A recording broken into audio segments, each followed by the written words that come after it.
지난 1995년 10월 23일에 미국에서 한 책이 출간됐는데 이거는 기념비적인 책입니다. 역사에 처음 나온 책이라도 봐도 과언은 아닌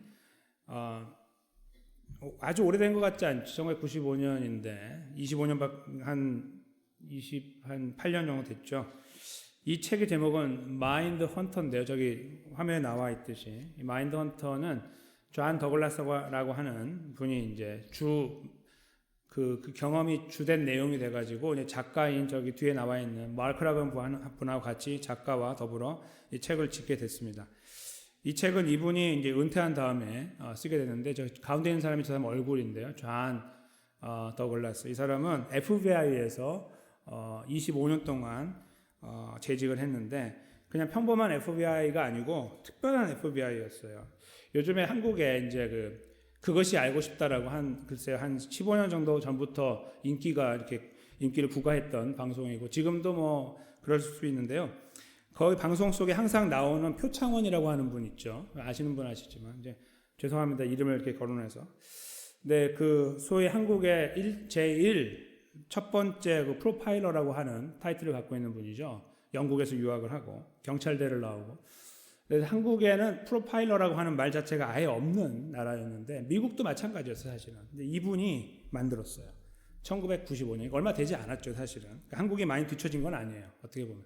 근데 이분이 무엇으로 이제 프로파일링을 하기 시작했냐면, 이제 저 오른쪽에 조그맣게 나와 있는 사진은 이제 범죄자. 저 사람이 가운데 키 큰 사람이 연쇄살인범이에요. 많은 사람을 죽인. 키가 굉장히 크죠. 힘도 세고. 그러니까 막 무력으로 사람을 진압해서 사람을 죽이는 일들을 서슴지 않고 했던 사람을 만나서 인터뷰를 하기 시작했어요. 이것이 이제 프로파일링의 처음 단계였습니다. 왜 죽였냐? 죽일 때 기분이 어땠냐? 이런 거 물어보는 거예요. 그러니까 굉장히 어렵고 거북하고 구역질하는 질문들을 다 물어보기 시작한 거예요. 그래서 그거를 이 사람은 이러했다, 저 사람은 저러했다, 이제 기록들을 만들어 나가기 시작한 거예요. 그리고 유사점을 발견하기 시작하고, 특별히 연쇄살인범에 대한 문제가 발생하면 달려가서 그 일들을 하기 시작했습니다. 그래서 그 모든 시간을 뒤로 하고, 사실은 이제 저 정확한 내용들은 FBI에 남아있겠죠. 저희는 들어가지 못하는. 그러나 이 책은 이제 그거에 맛을 볼 수 있도록 지은 거예요. 이러한 일들을 FBI가 하고, 이것을 위해서 우리도, 이런 일을 하고 있다. 이제 그렇게 설명하는데, 이 책이 왜 일반에 공개가 됐고, 사람들은, 특별히 한국에도 번역이 됐죠. 1999년에 저 가운데 있는 거. 마음의 사냥꾼이라고 하는 제목으로 번역이 됐고, 왜 그렇게 사람들이 이 책을 이제 보기 시작하고 있냐 하면 전부 다 프로파일러, 즉 FBI가 되고 싶어서, 아주 멋진 경찰이 되고 싶어서 읽는 게 아니라 이 사람이 하는 말이 있기 때문에 그래요. 이 책을 통해 하고 싶은 말이 있는 거예요.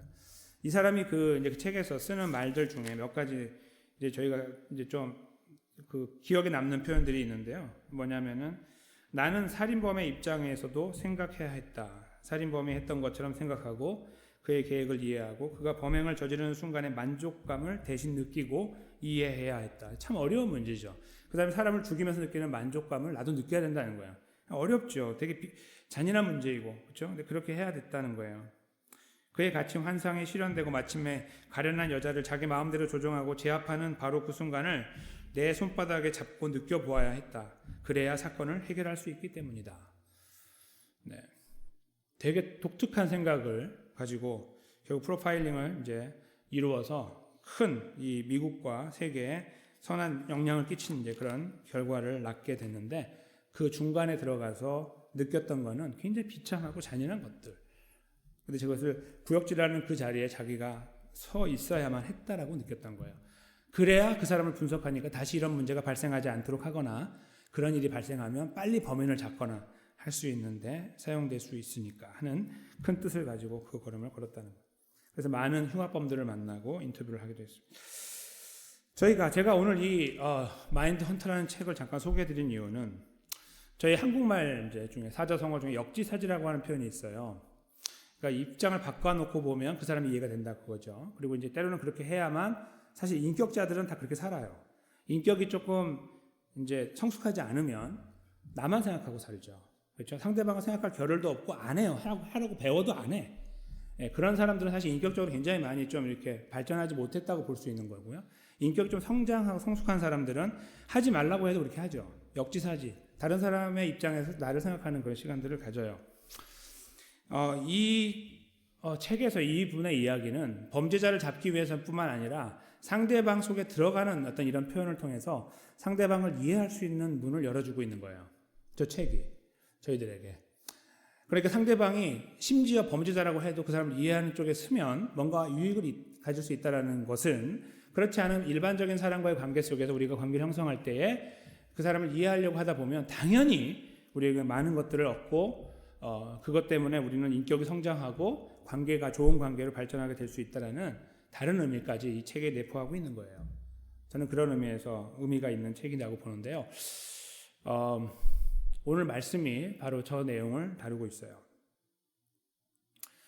역지사지라는 표현은 이제 바꿔 입장을 본다는 의미인데, 이제 주객이 바뀌었다는 주객 전도라는 의미에서 그 의미가 분명하게 드러나게 되는데요.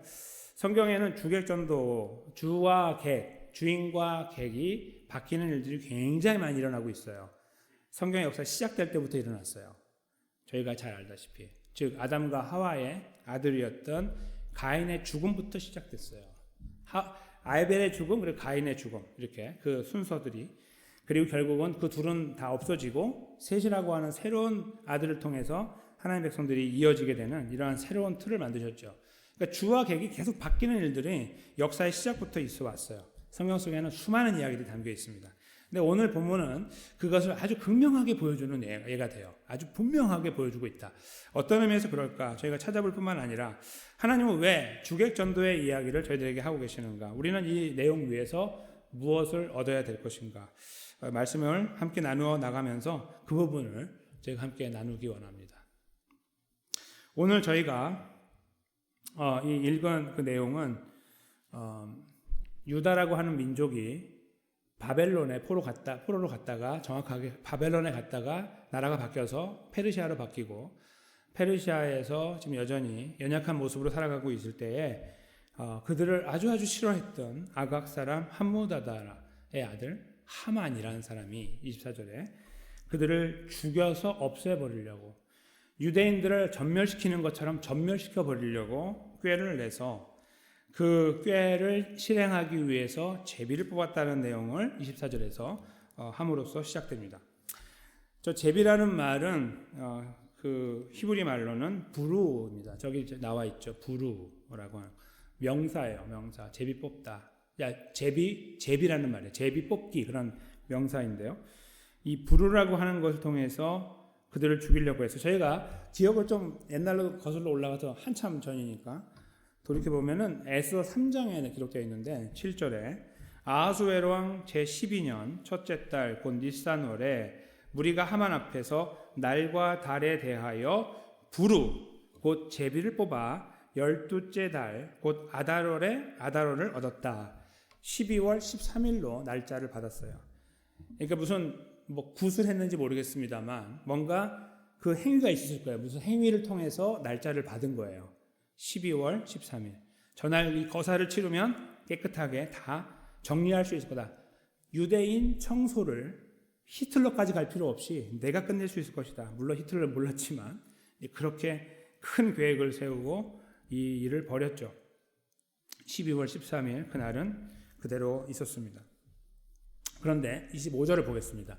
그런 상황 속에 에스더가 왕 앞에 나아가서 왕이 조서를 다시 내리게 됐고 하만이 유다인을 해하려 했던 악한 꾀를 그의 머리에 돌려보내요.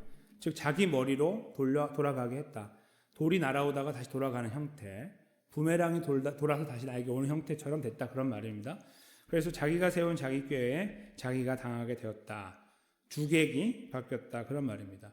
주인은 하만이었고 객은 유다였는데 주인이 유다가 되고 객이 하만이 돼서 쓸어버림을 당하는 대상이 하만이 되고 하만의 씨가 완전히 말라버리게 되는 그런 결과를 저기 여러 아들, 10명의 아들을 나무에 달게 하는 사건, 저희가 지난번에 앞에서 읽었습니다. 그렇죠? 거기까지 이르게 됐어요. 25절에 24, 25가 그동안에 왔던 것을 아주 짤막하게 요약을 하고 있다, 이렇게 보면 되겠습니다. 그러니까 분명히 성공할 것 같았던 엄청난 계획이 하만에 의해서 세워진 이후에 결국은 꺾이게 됐는데 에스더가 왕 앞에 나섬으로 이루어졌다라고 쓰고 있습니다. 저희는 새롭게 그 이야기를 해석했죠. 그러므로 에스더가 박수 받아야 되는 사람인가라고 저희가 물을 때 그렇지 않다라고 제가 강조했으며, 그때 저희가 눈을 들어 다시 돌아봐야 될 대상은 그 뒤에서 그 위에서 역사하신 하나님이셨다라고 강조해 드렸습니다. 여전히 그 하나님께서 연약한 겁장이 에스더가 갑자기 바뀌었죠. 겁장이었던 그가 바뀌어서 하나님의 손에 붙들린 바 되게 되면서 이 일을 바꾸어 나가기 시작했다는 거예요. 그게 바로 25절에 나와 있는 내용입니다. 그래서 그들은 그 아버지였던 하만도 교수대, 저 나무는 교수대잖아요. 이렇게 한 25m 되는 교수대에 달렸고 죽은 다음에 자기 아들들도 거기 달렸어요. 이제 그렇게 그 가문 자체가 완전히 풍비박산나도록 하나님은 역사를 완결 지으셨다. 그것이 25절까지 내용입니다. 그랬더니 이스라엘 백성들, 정확하게 유다인들이 무엇을 했느냐. 그 내용이 26절부터 저 끝에까지 이어집니다. 그런데 오늘은 저희가 세 절만 이제 참고하려고 그러는데요. 무리가 부루의 이름을 따라 26절이죠. 그 두 날을 부림이라 하였다. 왜 두 날이냐면요. 정확하게 이렇게 되는 거죠. 저희가 앞부분을 저희가 생략했는데 읽어보시면 수도였던 수산궁에서 사람을 이제 처단하기 시작했는데 어떻게 됐냐면은 하루를 부족했던 거예요. 하루로. 이유가 있겠죠. 잘 모르겠지만 저희는. 그래서 하루를 처단했는데 아직 남아있는 걸 보고 에스더가 다시 간청을 했어요. 하루만 더 주십시오. 12월 14일도 하게 해달라고 부탁을 했어요. 그러니까 왕이 허락해가지고 127도에서는 13일 딱 하루만 처단을 했는데 이쪽에서는 한 번 더, 수도에서 한 번 더 해서 결국은 13일, 14일 이틀 동안 그 유다인들을 죽이려고 했던 자들을 모두 멸하는 이런 일들을 하게 됐어요. 그래서 여기 보면 두 날이라고 쓰고 있는 거예요. 저기 이제 앞부분을 읽고 오시면은 이해가 되거든요. 두 날을 부림이라고 했어요. 이제 부루라는 말은요, 제비 뽑기이고요. 한국말로 바꾸면 부림은 제비 뽑기들이에요. 복수예요. 같은 말의 변화가 있는 거예요. 그래서 부루, 부림 이렇게 바뀐 거죠. 그래서 부림이라고 부르고 유다인이 이 글의 모든 말과 이 일에 보고당한 것으로 말미암아 계속 읽어볼까요? 조금 더 읽을게요. 제가 뜻을 정하여 자기들의 자손과 자기들과 화합한 자들이 해마다 그 기록하고 정해놓은 때 이 두 날을 이어서 지켜 패하지 아니하기로 작정하였다. 이렇게 쓰고 있는 거죠. 유다인들은 원래는 계기였기 때문에 죽어야 됐는데 갑작스러운 이 뒤바뀜 때문에 주객이 바뀌어서 덕분에 살인자를 자기들을 죽이려고 했던 살인자들이 될 뻔한 자들을 죽이는 자리에 서게 됐죠. 그런데 그들이 곰곰이 생각했겠죠. 야, 이게 참 기가 막히다 이거. 왜 그랬을까요? 제가 볼 때는 날짜가 일단 바뀌지 않았다는 게 중요한 것 같아요. 12월 13일. 사실 하나님께서 유다 백성들에게 12월 13일은 저 무당들이 만든 날짜니까 따라가지 말고 내가 좋은 날 줄게. 이렇게 할 수 있죠. 그렇죠? 정말 하나님이 정하신 날에 이 거사를 치르도록 만들 수가 있는데 하나님은 굉장히 이 흐름을 드라마처럼 만들기 위해서 날짜를 그냥 두신 거예요. 그러니까 무슨 말씀이냐면 그 12월 13일 그날이 부루인데 그날에 이루려고 했던 것들을 자세히 보면 다 똑같아요. 사람 죽이는 거, 힘들게 하는 사람 죽이는 거, 다 빼앗는 거 이런 것들이에요. 근데 그 내용 그대로는 원래 하만이 만든 거였죠. 그러니까 하만이 만든 계획이니까 너무 잔인하고 더러우니까 바꿔버리자. 날짜도 바꾸자. 하나님이 이렇게 할 수 있죠. 근데 그렇게 하지 않으시고 다 그대로 두고 내용도 그대로 두고 사람만 바꿔치기 하는 거예요. 사람만.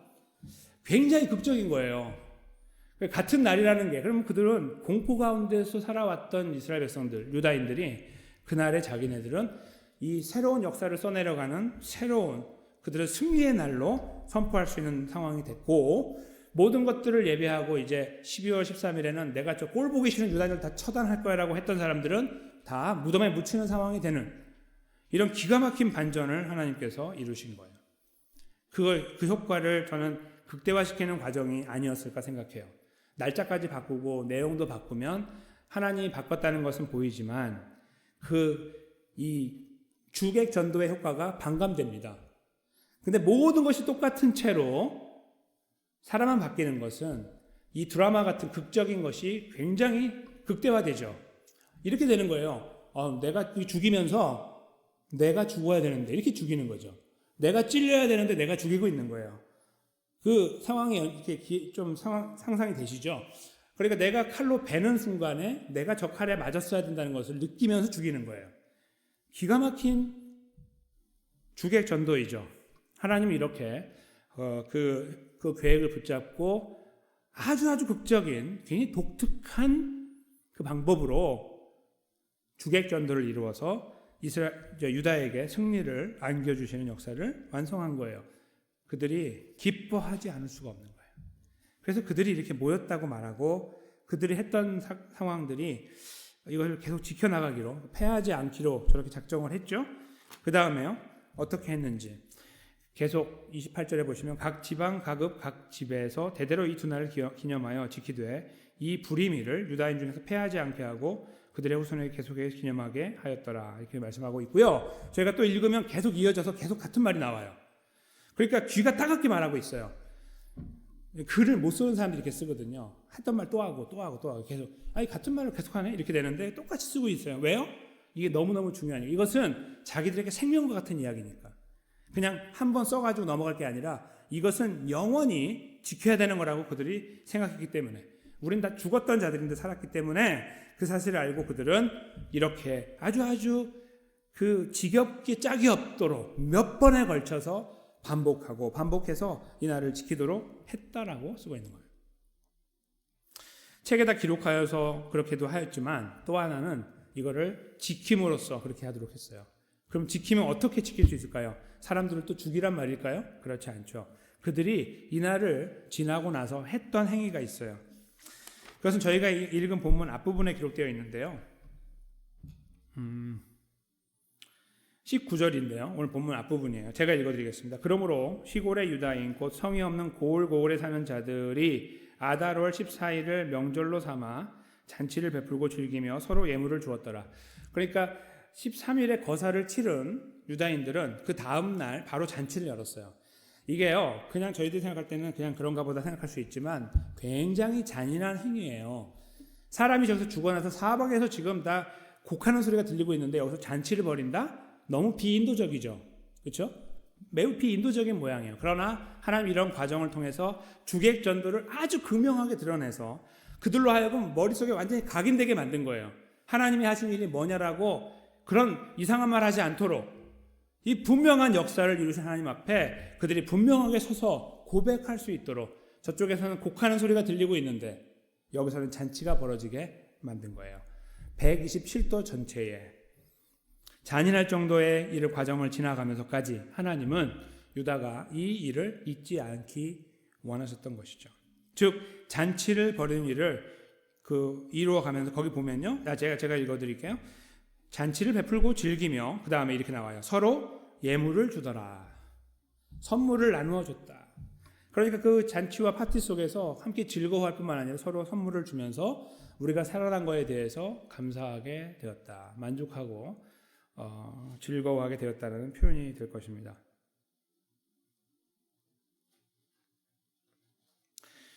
한 가지 더 그 상황과 더불어 이해할 부분이 있는데 22절이에요. 오늘 제가 24절이니까 두 절 앞인데요. 뭐라고 적고 있냐면 이달 이날에 유다인들이 대적에게서 벗어나 평안함을 얻어 슬픔이 변하여 기쁨이 되었다. 주객이 바뀌었다. 애통이 변하여 길한 날이 되었으니 이 두 날을 지켜 잔치를 베풀고 즐기며 서로 예물을 주며, 여기까지 아까 앞에하고 똑같아요. 127도에서 이루어진 거, 선물까지 주면서 파티를 열고 있는. 그런데 여기 한 가지가 더 붙었어요. 가난한 자를 구제하라, 이렇게 명령을 내렸어요. 누가요? 모르드게가 유다 사람들, 127대 흩어져 있는 유다 사람들에게.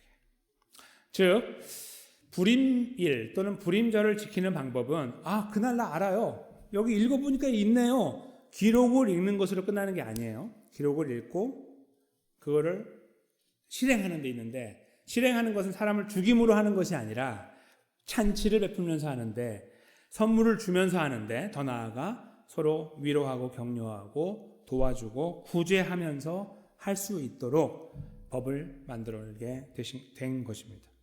이것이 불임절의 시초이고 그리고 그 의미를 함께 읽어낼 수 있는 부분이 되는 것입니다. 주객 전도의 날,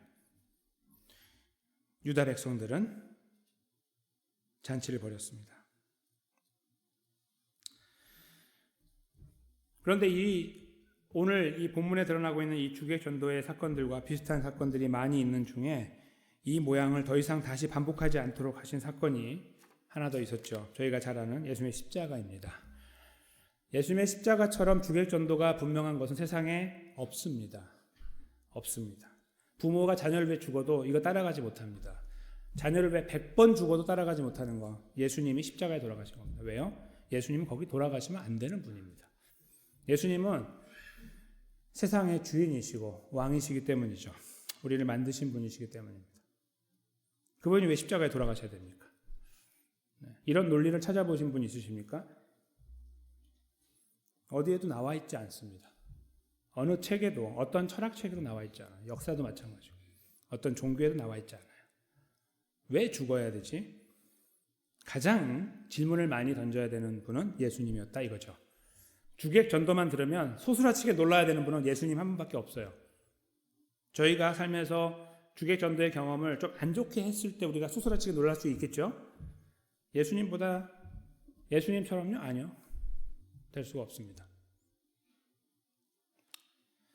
날아다니는 그 하루살이를 위해 내가 내 목숨을 버려야지 이걸 생각해도 정신 나갔다고 생각하잖아요. 하루살이 어차피 내일 죽잖아요. 오늘 내일 죽는데 내가 걔를 왜 죽어? 이렇게 되잖아요. 그것과 비교할 수 없는 것이 예수님의 십자가의 죽으심입니다. 주객전도의 그 극대화, 최고에 있는 것은 그 누가 뭐라고 해도 저는 단언할 수 있는 것은 예수님의 주객전도를 따라갈 수 없습니다. 그 주객전도 사건은 바로 십자가에서 이루어졌죠. 그냥 대충 목이 잘려 돌아가신 것이 아니라 다 찢겨서 뼈가 다 드러날 정도로 터지고 내장이 밖으로 나올 정도로 터져서 결국 마지막에 십자가 위에서 창에 찔리는 가운데 다 너덜너덜해지는 모양으로 십자가에 돌아가시는 것이 예수님의 죽음이었거든요.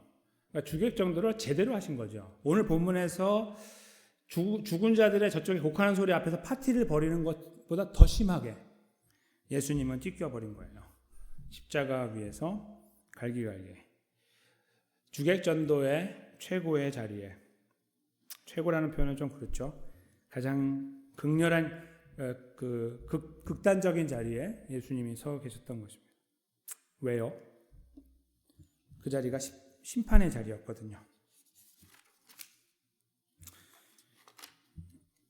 그 예수님의 심판의 자리를 들여다보면요, 오늘 부르하고 많이 맞닿아 있어요. 또는 불임하고. 부르나 불임은 날짜는 안 바뀌고 거기서 벌어지는 행위도 바뀌지 않았다. 무엇만 바뀌었다고 그랬죠? 대상만. 십자가가 너무나 닮아 있어요. 그렇죠? 십자가는 죄인들이 죽어나가야 되는 자리입니다. 상징적인 자리. 누구나 그 앞에 서면 다 죽어야 됩니다. 그 법은 바뀌지 않았습니다. 그대로 가지고 있어요. 그 잔인함도. 근데 그 대상을 바꿔버린 거예요. 그 대상이 바로 우리였는데, 저 자신이었는데 예수님께서 그 자리를 꿰차고 앉으신 거죠. 저리 비켜, 내가 갈 거야. 이렇게 말씀하신 거예요. 그게 십자가를 바라볼 때 느끼는 주객전도의 내용입니다. 단순히 역사적인 사건에서 하나 이루어진 그냥 그런가 보다 하고 넘어가기에는 너무나 저희들이 그렇게 생각할 수 없을 만큼 위대한 사건이죠. 너무나 감사한 사건입니다. 왜요? 우리가 죽어야 될 그 자리를 잘 들어보니까 예수님이 돌아가신 모양하고 똑같거든요. 어져 터지고 다 찢기고 내장이 흘러나와야 될 정도로 맞고 구멍이 뚫리고 사람들이 내 나신을 다 들여다보면서 손가락질하고 비참함과 수치 모든 것들을 가지고 있는 상태가 십자가거든요. 근데 사실은 그 예수님의 죽음을 들여다보면 아, 내가 저렇게 죽었어야 되는구나. 이걸 알게 된다 이거예요. 왜냐하면 그게 바로 우리의 죽음의 자리였으니까. 하나님은 우리가 주가 될 그 자리를 대신하기 위해 주객을 전도시키기 위해 예수님 보내신 거예요. 주인이 객이 된 겁니다. 그리고 잘 알다시피 객이었던 저희가 주가 됐어요. 죽었다 우리가 살아났다는 말씀입니다. 영광스러운 자리에 있던 예수님의 그 자리에 우리가 세워지게 됐어요. 냄새나는 우리들이 그 자리를 꿰차고 앉을 수 있는 은혜를 얻게 된 겁니다. 이 걸음을 걸어갔던, 이 걸음을 간접적으로 경험하고 또 직접 환상을 통해 만났던 사도 바울을 통해 하나님은 고린도후서 8장 9절에 이런 말씀을 기록합니다. 예수님의 죽으심을 주객 전도의 관점으로 바라본 거예요. 한번 저희가 이 내용을 한 목소리로 고백하도록 하겠습니다. 시작. 우리 주 예수 그리스도의 은혜를 너희가 알거니와 부요하신 이로서 너희를 위하여 가난하게 되심은 그의 가난함으로 말미암아 너희를 부요하게 하려 하심이라. 아멘. 네, 사도 바울이 뒤를 돌아보면서 십자가를 바라보니까 이 모양이 그대로 드러난 거예요. 하나님의 영감으로 이 내용을 정리해서 기록할 때에 그는 하나도 단어도 놓치지 않고 분명하게 썼습니다. 그리스도의 은혜는 이것이다, 이거죠. 부요하신 이로써 너희를 위하여 가난하게 됐다. 주인이 객이 됐다. 왕이 거지가 됐다. 의인이 죄인이 되었다. 왕이 거렁뱅이가 되었다. 근데 그렇게 되신 이후에 이렇게 표현하죠. 그의 가난함, 그가 거지가 되어져서 결국은 우리가 부유한 자가 되었다. 너무나 명백한 주객 전도이죠. 오늘 본문을 저희가 읽으면서 이 내용을 연결할 수밖에 없는 이유는 여기에 있는 것입니다. 예수님의 죽음은 분명한 주객 전도이고 오늘 본문 속에 등장하고 있는 죽음의 자리의 그 모든 상황들과 조건들은 예수님이 십자가에 우리를 대신해 돌아가신 이 조건과 그대로 연결되어 있습니다.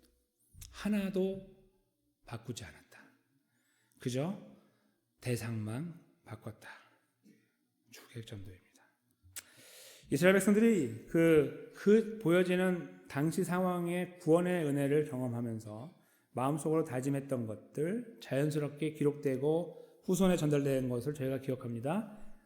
감사의 잔치를 벌이고 기뻐하면서 서로 케어하면서 그리고 도와주는 이 걸음으로 가야 된다는 거예요. 왜 그래야 될까요? 왜 그 명령이 타당했고 저희가 생각할 때 타당하다고 여길 수 있을까요? 그들은 다 죽었던 자들이잖아요. 12월 13일 다 죽었어야 되는 자들이에요. 유다라는 민족은 세상에서 씨가 말라버리는 날이어야 된다 이거예요. 근데 그들이 살았으니까. 그들에게 있는 소중한 것들이 뭐가 중요할까요? 본인들이 살인을 저지르면서 할 수 없이 죽이는 거예요. 이제 대적들이니까 전쟁하는 것처럼 죽여나갈 때에 그 느꼈던 그런 생각들 거기에서 뭘 느꼈을까요? 아싸 잘됐다. 우리가 드디어 이겼다. 뭐 이런 얄팍한 어린아이도 못한 생각을 했을까요? 제 생각에는 막 눈물을 흘렸을 것 같아요. 죽이면서. 내가 죽었어야 되는데 이게 어떻게 된 일이지 도대체? 하면서 칼을 휘둘렀을 거란 말이에요. 그들 안에 뭐가 남냐 이거예요. 집에 남겨놓고 오는 금반지가 중요합니까? 내가 지금까지 이룬 집이 중요하냐고요? 아니죠. 살았다는 게 중요한 거거든요. 하나님이 하라고 하면 하는 거예요. 그래서 더 이상 그래서 나 먹고 살아야 되고요. 자녀들도 건사해야 되고요. 다 필요 없는 거예요. 모르드게의 명령에 순종하는 겁니다. 어떤 그림이 그려지십니까? 초대교회 그림이죠. 초대교회에 핍박 때문에 죽어가는 그들에게 초대교회 모이면 가지고 있는 자들이 자기 것을 내놓았어요. 없는 자들이 자기 것들을 내놓을 수 없으니 그래서 거기 모인 자들 중에는 정말 가난한 자도 있지만 둘째로 자기 직장을 잃어버린 자들도 있고요. 셋째로 자기 집에서 쫓겨난 사람들도 있어요. 예수님 때문에 거기 모여 있는 거예요. 먹여 살려야죠. 누가요? 하나님이 하늘에서 만나를 내려서요? 아니요. 너희한테 필요 없는 돈 쓰라 이거예요. 너희한테 필요 없는 돈. 그래서 남겨놓고 이거요. 그게 아니라 다 너네 갖고 있는 거 쓰라 이거죠. 아무도 거역하지 않았어요. 거역한 자가 죽었죠. 아나니아와 삽비라는 사건을 알고 있어요. 무엇을 말할까요? 말 안 들으면 죽는다 그 말일까요? 아니에요. 중요한 것을 알라 이거예요. 생명의 중요성이 정말 우리 안에 있냐 물어보시는 질문이기도 하죠. 우리는 아파봐야 알아요. 그 상황까지 가면 생명이 중요하다는 걸 알아요. 그 전에 알려주시는데 잘 못 알아들어요. 그렇죠? 여전히 말씀하시는 거예요. 못 알아들으니까 계속해서. 하나님이 이 모르드게를 통해서 유다에게 이렇게 하라고 명령하신 이유도 거기 있는 거예요. 그들은 잘 지킬 것 같으세요? 경험했으니까 천만의 말씀. 이스라엘은 홍해를 건넜어요. 이스라엘은 홍해를 건넜다고요. 만나를 먹고 40년 동안. 그런데 하나님 다른 날 바로 배신하거든요. 불만하고. 아니 어떻게 저런 인간이 다 있지? 우리가 그래요. 그들은 우리를 그대로 보여주고 있는 거예요. 우리가 그 모양이에요. 똑같다고요. 그러니까 이들은 이렇게까지 안 해도 될 텐데가 아니라 이들이 오늘 다 사륙하고 나서 잔치 벌이고 내일부터 불만할 자들이거든요. 하나님 못을 박아버린 거죠. 경계하지 못하게. 사실은 사도행전에 기록된 말씀은 초대교회 모습들을 나누어 주는 것은 사실은 이렇게 기록되어서 해야 된다라고 쓰지 않아요. 자발적으로 됐어요. 하라고 한 게 아닌데. 왜요? 보니까 여기서 예수님 믿다가 집안에서 완전히 박탈당해가지고 다 잃어버리고 나온 자가 있거든요. 나 더 이상 집에 들어오지 말래요. 나 더 이상 일 나오지 말래요. 이런 사람들이 수두룩하게 몰려오잖아요. 거기에서 그래? 어떡하나? 힘들겠네. 이렇게 있는 게 아니라 그들과 같은 자리에 서는 거죠. 가진 게 중요한 게 아니에요. 그들이 중요한 거지. 왜요? 나는 다 가졌잖아요. 돈이 있다는 말이 아니라 나는 벌써 생명 가졌으니까. 같은 생명을 가졌으니까 같은 생각을 해야 된다는 자연스러운 결론에 도달한 거예요. 동일한 자리에 있는 저희들이 주객전도의 놀라운 메시지를 들으면 우리 안에 먼저 감사가 생겨요. 제대로 들었다면. 제대로 안 들었으면 무슨 말인지 못 알아듣는 뭐야? 왜 감사를 해? 이런 분도 계실 수 있겠지만 안 계시겠지만 여기에는 그렇게 되거든요. 그런데 저 주객전도를 제대로 이해하면 우리도 모르게 초대교회 성도들 같은 마음이 생겨요. 일단 우리들이 갖고 있는 욕심과 생각들을 잠깐 옆으로 치워놓고 곰곰이 생각하면, 그리고 누구한테 말씀하지 말고 혼자만 생각하세요. 그러면 다 똑같은 결론에 도달하게 돼 있습니다. 이 일반적인 생각을 하는 사람이면 그냥 감사해요. 그리고요, 그 감사가 언제 더 커지냐면 우리가 살아가는 삶을 들여다보면 커져요. 우리가 저 은혜를 입고 오랫동안 예수를 믿으며 달려온 지금 걸음을 돌아볼 때 그 모양으로 가지 못하고 있다는 것이 보여지면 우리는 그 앞에서 힘들어지죠.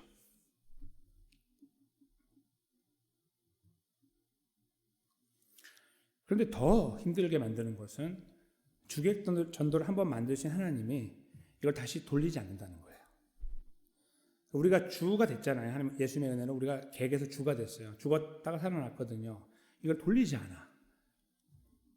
그게 기가 막힌 거죠. 돌린다고 생각하면 저희가 정말 놀라운 그리스도인이 될 거예요. 여기 계신 분들이. 이제 교회 좀 그만 나오세요. 교회 문이 터져버릴걸요 아마. 늘 여기 계시니까. 피곤하지 않아서 천국 가야죠. 하나님은 그렇게 무자비하게 우리를 다루지 않으셨고요. 너무나 자비하게 다루셨어요. 끝났다 이렇게 말씀하고 계시는 거예요. 우리에게 자꾸 기억나게 하는 것은 오히려 구원받았다는 사실에 대한 겁니다. 몸이 건조한 바로 그 사실을 다시 기억해내라는 거예요. 여러분들, 저는 그렇습니다. 말씀을 준비하고 항상 이 결론에 갈 때마다 울먹울먹합니다. 여러분들 어떠신가요? 말씀을 듣고 계실 때 또 예수님인가? 예수님 빼고 아무것도 없습니다. 그냥 여기서 제가 올라가서 예수님 100번 하고 내려가도 그게 설교예요. That's it. 저희가 정말 구원의 은혜를 알고 있으면요, 예수님 이야기만 들어도 눈물이 나야 돼요. 울분이 올라와야 돼요. 내가 제대로 못 산다는 것이. 근데 거기에서 몸이 건조하다? Something wrong. Something wrong이에요. 구원받지 않았다는 뜻이 아니라 something wrong. 잘못되어 있어요, 뭔가. 뒤틀려 있는 거예요. 눈이 주님을 향해, 하나님을 향해 가 있지 않고 세상을 향해 가 있는 거예요. 완전하게 거기 못이 박혀 있는 거죠. 눈이 안 빠지는 거예요, 시선이. 고정돼가지고. 예수님이 우리를 살려주셨다고요. 주객이 전도됐다고요. 우리 살아났다고요. 그래서 우리는 감사가 생겨요. 가뜩이나 우리가 그렇게 못하고 있는데 우리를 사랑하신다고 하는 이 세 번째 말씀을 들으면 죽을 것 같이 힘들어요. 벌벌 떨려요. 너무나 크고 놀라워서. 그러나 우리들이요, 걸어가야 될 걸음이 보입니다. 어떤 걸음일까요? 저희가 마땅히 걸어가야 될 걸음, 오늘 본문에 잘 드러나 있는 것처럼 하나님의 은혜를 나누어 나가는 걸음이고, 조금 더 우리가 정확하게 말하면 우리가 알고 있는 복음을 나누는 거예요. 사람들과. 예수님 믿으세요라는 말로 나누기도 하지만요, 삶으로 나누는 거예요. 정말 어려운 거. 그렇죠? 내가 당신이는 하나님 믿지 않겠다고 말하는 이야기를 들을 수 있기가 너무 쉬운데, 그렇죠? 그거 하라는 거예요. 차라리 어디 나가서 예수 믿으세요 한번 하고 오는 게 더 쌈박하고 좋죠. 딱 끝나면 일 끝났어, 숙제 끝났으니까 이제 내가 멋대로 가도 되는 이러한 어떤 안도감을 주는 행위 아니에요? 어떤 경우에서? 그렇죠? 그러니까 정말 중요한 것은 매일매일 삶에서 말 똑바로 하고 있느냐, 생각 똑바로 하고 있느냐, 이게 중요하다는 거예요. 행위가 똑바로 되고 있느냐. 그걸 저희가 돌아봐야 됩니다. 그런데요, 그걸 돌아보는 구체적인 방법이 주객 전도예요. 어떤 의미에서 그러냐면, 우리가 하나님의 은혜로 주인의 자리에, 은혜로운 자리에, 구원받은 자리에 있어요. 그렇죠? 바뀌지 않는다고 그랬죠. 그러니까 그 자리에서 돌아보는 거예요. 이렇게 돌아봐요. 객을 돌아본다 말은 나보다 연약한 자를 돌아본다는 의미가 강해요. 나보다 약한 자를 돌아본다. 어떤 의미에서는 비슷한 자를 돌아본다고도 말할 수 있을 것입니다. 거기에서 우리들이 주인이 아닌 것처럼 행동할 수 있는 거예요. 무슨 말씀인지 아시겠죠? 그리스도인이 아닌 것처럼 행동한다, 그 말이에요. 구원의 은혜를 받은 그 자리에 있음이 자기 존재의 의미인데, 그걸 뒤틀어가지고 나 마치 구원받지 않은 사람처럼 말과 행동과 마음과 생각을 갖고 사는 거예요. 그게 주객 전도가 아니고 뭡니까? 그렇죠? 하나님의 은혜로 그 자리에 세워졌는데, 난 아니야. 내가 뭐, 난 그렇게 성숙한 사람 아니야. 내가 이렇게 말하는 거 이해해? 내가 행동하는 거 이해해? 이렇게 말하면서 우리 자신을 면죄부를 주면서 자신에게 시간들을 넘어가려고 하는 모양은 다분히 주객 전도예요. 그런 상황들이 펼쳐지거나 우리가 그 상황에 얽매여 있을 때 우리는 다시 이 메시지를 보면서 예수님을 그려낼 수 있어야 됩니다. 그것밖에 방법이 없어요. 무슨 수련을 하고 어디 들어가서 기도하고 온다고 되는 게 아니에요. 기도하고 수련하고 바이블 스터디하고 뭐 하고 아니에요. 안 돼요. 그것이 우리를 바꾸는 것이 아니라 십자가 앞에 서서 주님을 바라볼 때, 제대로 바라볼 때 우리 눈동자가 흔들리고 눈에서 피눈물이 나기 시작할 때 우리 움직이기 시작해요. 아무도 못 말려요. 그러면 아무도 못 말리는 거예요. 그것이 필요합니다. 그렇지 않으면 우리는 주객 전도를 우리 삶에서 담아낼 수가 없어요. 우리 존재는 저 주객 전도의 은혜로 구원받아서 그 자리에 있는데 저걸 담아내는 것은 다른 스토리예요. 감당이 안 돼요. 남이 보이기 시작하고, 왜 나한테만, 저 사람은 어떻게 되는 거고 이렇게 보기 시작하고, 어떤 사람은 그걸 이용해서 상대방만 더 몰아가기도 하죠. 다 잘못된 거예요. 말도 안 되는 이야기예요. 본문은 이렇게 말하죠. 은혜를 받았고 알고 있니? 그럼 나눠. 이렇게 말합니다. 오늘 하나님 말씀으로 다시 신약의 말씀으로 돌아와서 보면 하나님 백성답게 살아. 그 안에서 그리스도의 구원의 은혜를, 복음의 능력을 나눠. 이렇게 말씀하고 있습니다. 사랑하는 성도 여러분, 우리 살아가는 삶은 우리를 힘들게 만들고 어렵게 만들 때가 많습니다. 주객 전도를 요구할 때가 많아요. 그냥 힘든 게 아니야. 즉 야, 네가 그래도 그다음에 붙는 말 있잖아요. 그리스도인인데 어쩌고 저쩌고. 그러면서 그렇게 하면 되라는 말이 계속 따라다니는 거예요. 죽을 때까지, 주님 부르실 때까지 들어야 되는 이야기예요. 그게 주객 전도를 요구하는 거예요. 너 주인이잖아. 너 구원 받았잖아. 계속해서 우리에게 리마인드를 하는 거예요. 근데 그 자리에 있을 때마다 지겹고 집어치우라고 저리 쳐버리고 싶은 것이 우리의 삶의 현실 아니겠습니까? 우리의 마음 자세가 아니겠습니까? 그렇죠? 그때 우리를 위해서 아무 말씀하지 않고 십자가에 계신 예수님을 바라봐야 됩니다. 주변은 볼 필요도 없어요. 아무런 도움이 되지 않아요. 주변을 보지 마세요. 아무것도 도움 안 돼요. 목사를 쳐다보라 필요 없습니다. 예수님 바라보면 끝나는 거예요. 예수님을 곰곰이 바라봐야 돼요. 정말 상상이 되지 않으면 눈을 감고 오랫동안 그 상황을 묘사해 보세요. 그 예수님, 거기 그렇게 달려 계신 예수님을 바라볼 수 있을 때 우리가 마땅히 걸어야 될 걸음이 더 분명하게 보입니다. 아, 저리로 가야겠구나. 기대하지 말아야겠구나. 다 갖고 있으니 감사해야겠구나. 그리고 그 걸음을 걸어가는 자리에 서게 된다는 말씀이죠. 우리 삶의 여정, 우리가 주님 앞에 내어 맡기는 걸음을 걸었으면 좋겠습니다. 주객 전도라는 이 놀라운 역사 속에서 바라보면서 우리는 다시 이 메시지 앞에 섭니다.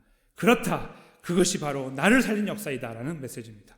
그 앞에서 우리는 다시 그렇다. 그 예수님을 붙잡을 때 내가 이 길을 시도해 볼 수 있을 것이다. 줄기차게 포기하지 않고 끝까지 시도할 것이다. 시도할 수 있을 것이다.